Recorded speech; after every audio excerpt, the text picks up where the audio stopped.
प्रिय छात्रों, चैप्टर सम्मिश्र संख्याएं अर्थात कॉम्प्लेक्स नंबर्स के अंतर्गत पिछली बार मैंने आपको बताया था कि z बराबर x प्लस आई वाई, यानी कि एक ऐसी संख्या जिसका एक भाग वास्तविक हो और एक भाग काल्पनिक हो सम्मिश्र संख्या कहलाती है। इसके अलावा मैंने ये बताया था कि इस z का वास्तविक भाग, जिसको हम रियल पार्ट ऑफ z के रूप में जानते हैं, ये बराबर x हो जाएगा। ये x इसका वास्तविक भाग है, y इसका काल्पनिक भाग है। इसी तरीके से z का काल्पनिक भाग ये y हो जाएगा। इसको हम लिखेंगे इमेजिनरी पार्ट ऑफ z। ये ध्यान रखना है, कैसे पढ़ेंगे, चाहे तो इसको ये लिखो मैंने बताया था, या इसको इस तरीके से लिख सकते हैं, एक ही बात होगी। इसके बाद मैंने आपको बताया था z बराबर x प्लस आई वाई शुद्ध वास्तविक होगा। मैंने समझाया था शुद्ध वास्तविक का क्या मतलब होता है। यदि इमेजिनरी पार्ट ऑफ जीरो, शुद्ध वास्तविक तभी होगा जब ये वाला पार्ट जीरो हो, और इसके अलावा शुद्ध काल्पनिक होगा यदि real part of z equal to zero. शुद्ध काल्पनिक होने के लिए ये जीरो होना चाहिए। इसके बाद मैंने ये बताया था कि z1 बराबर x1 प्लस आई वाई वन तथा z2 बराबर x2 plus I Y to समान होंगे या बराबर होंगे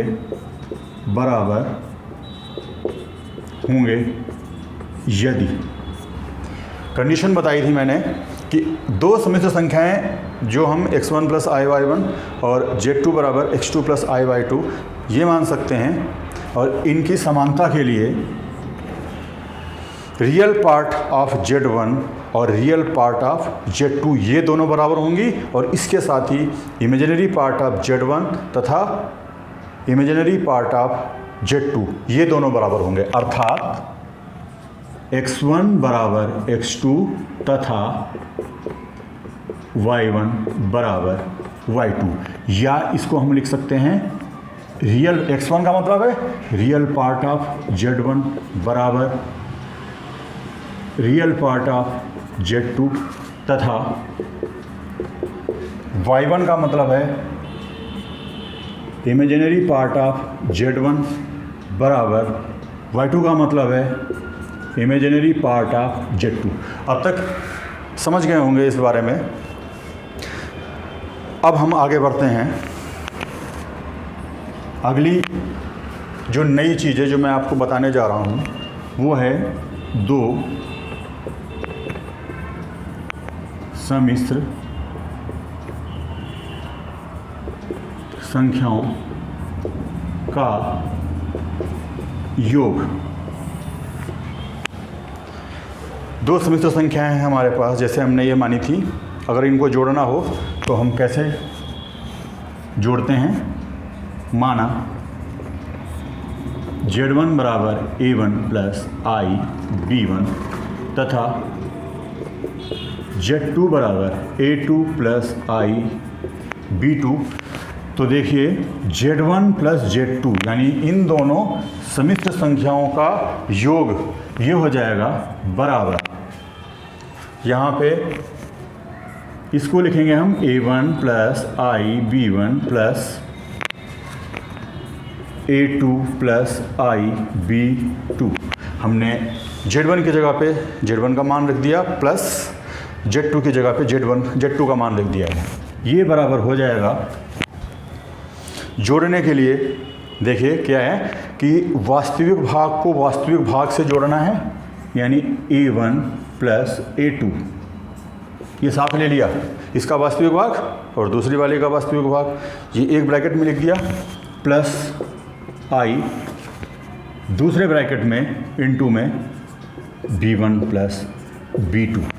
समझ गए होंगे। जैसे एक उदाहरण मैं बता रहा हूँ, उदाहरण के तौर पे कि यदि z1 बराबर -2 प्लस 3i है तथा z2 बराबर 1 प्लस 7i है, तो इनको हम जोड़ के क्या लिख सकते हैं, -2 प्लस 3i पहले ब्रैकेट में प्लस 1 प्लस 7i, यानी कि ये मिल गया हमें -2 plus 1 plus i into 3 plus 7, यानी कि -2 और प्लस 1 कितना हो जाएगा, -1 प्लस 10i। तो ये सम्मिश्र संख्या मिलेगी। तो तरीका भी बता दिया मैंने कैसे जोड़ते हैं, और इसका एक एग्जाम्पल दे के भी बता दिया कि अगर दो सम्मिश्र संख्याएं हैं इनको हम कैसे जोड़ेंगे, तो ये मान आ जाएगा। अब देखिए अगली चीज़ है दो सम्मिश्र संख्याओं का गुणन। दो सम्मिश्र संख्याओं का गुणन। यदि हमारे पास दो सम्मिश्र संख्याएं, जैसे मैंने अभी माना था Z1 बराबर A1 प्लस IB1 तथा Z2 बराबर A2 प्लस IB2 हैं, तो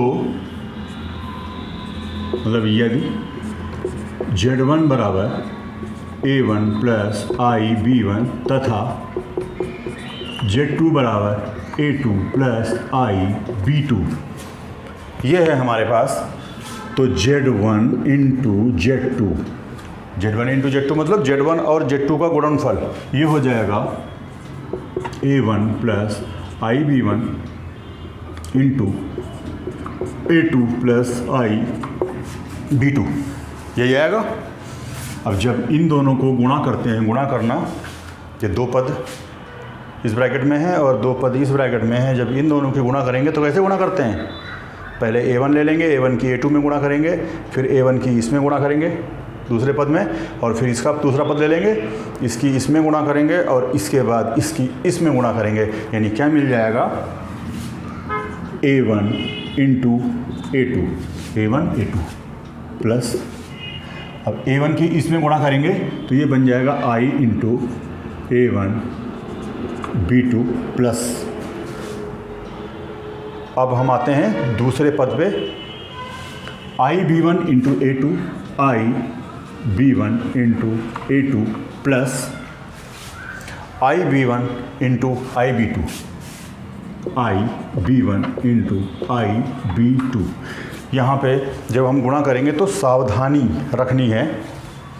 तो देखिए क्या मिलता है, A1 A2 यही मिलेगा, क्योंकि इसके अलावा हम कुछ नहीं लिख सकते हैं, प्लस यहाँ पे देखिए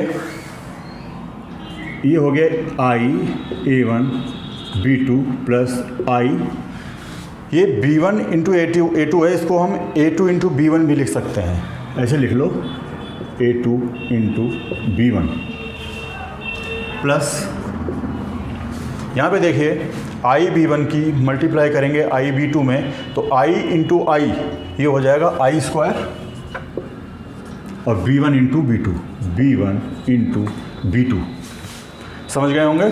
फिर हो जाएगा A1 इंटू A2 वैसे ही आ जाएगा, प्लस ये आ गया I into A1 B2 plus I into A2 B1 plus,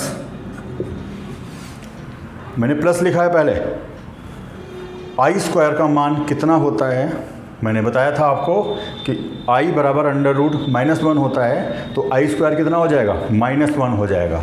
तो इस I स्क्वायर की जगह पे हम क्या लिख देंगे, -1 ब्रैकेट के अंदर लिखेंगे इसको, और ये बन जाएगा B1 इंटू B2, यहाँ पे लिख दो सामने, since I square equal to -1। अब देखिए क्या आता है, A1 A2 plus I into A1 B2 plus I into A2 B1, जैसा पहली लाइन में था वैसे ही यहाँ भी आ जाएगा, कुछ चेंज नहीं होना है। अब इसकी बात आती है, ये बाहर से प्लस है, जब ब्रैकेट ओपन करेंगे तो क्या हो जाएगा, plus minus minus B1 into B2। अब इसको ध्यान में देखिए, ध्यान में रखिए कि हमेशा सम्मिश्र संख्या को x प्लस आई वाई रूप में लिखते हैं, तो ये भी एक सम्मिश्र संख्या ही तो है, Z1 इंटू Z2। जब दो सम्मिश्र संख्याओं को आपस में गुणा करेंगे तो वो भी एक सम्मिश्र संख्या ही आएगी। तो देखिए उसको भी हम a प्लस आई बी या x प्लस आई वाई के रूप में लिखेंगे। ये लिखने के लिए पहले ये देखिए कि इसमें बिना आई वाले कौन हैं और आई वाले कौन हैं। तो जो बिना आई वाले हैं यानी जो वास्तविक भाग होंगे वो एक साथ आ जाएंगे, और जो आई वाले यानी कि काल्पनिक भाग होंगे वो एक साथ आ जाएंगे।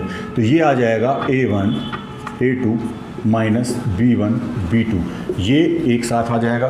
देखिए ना इसके साथ आई है ना इसके साथ आई है, एक ब्रैकेट में लिख दिया, फिर प्लस यहाँ पे देखिए इन दोनों के साथ आई है तो इन दोनों को साथ में लिखेंगे और इसमें आई कॉमन ले सकते हैं, हम आई कॉमन ले लेंगे तो ये आ जाएगा a1 p2 plus a2 b1।